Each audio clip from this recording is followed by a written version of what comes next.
Today we're featuring a 1935 Plymouth, and I'm with Bob Johnson. This is a beautiful car, and we've seen you at the Flying Cruise Inn in the past. You've had this car there. Tell us a little bit about this and how you come to own this car. Well, actually, let's see, we've owned the car 17 years, bought it in '85, basket case. Took 4 years to get it on the road.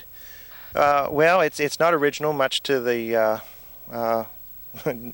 other folks kind of, the diehard restorers kind of take offense, but we like to build them so we can drive them and build them in the shape that we want them. The car's been chopped 3 inches. Hollis Baker did that in 1985. There's a few other minor modifications, but other than for the top being chopped, the outside is pretty much original. Original headlights, taillights, bumpers. Mainly the changes that have made it more of a street rod are mechanical. The whole drivetrain is different, suspension's different. What powers this automobile? Like most street rods, a 350 Chevrolet. Pretty much stock. We've had some head work done. You run the typical 4-barrel carburetors and things like that, but it's pretty much a stock setup. But the original engine had 60 horsepower, and this one has 300. Any other features? You got any fancy AM/FM radio in it? No, we've got a CD player. We've got a CB radio.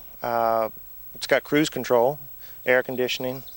Some of the more comfortable things that I didn't put in the first time around.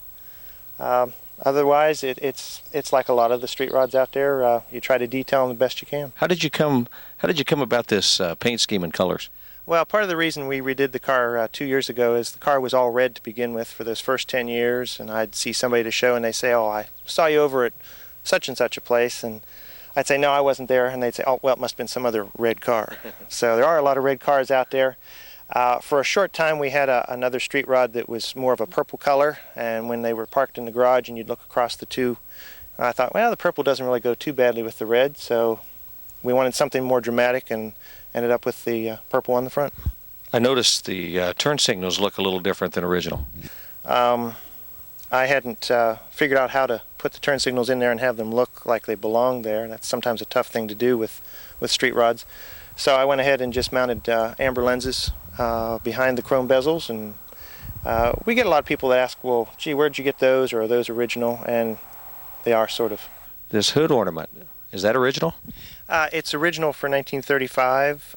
They only had 2 years where they even had a standing ship like that. 35 was the biggest, and unfortunately also the easiest broken. Bob, we appreciate you sharing this 35 Plymouth with us today.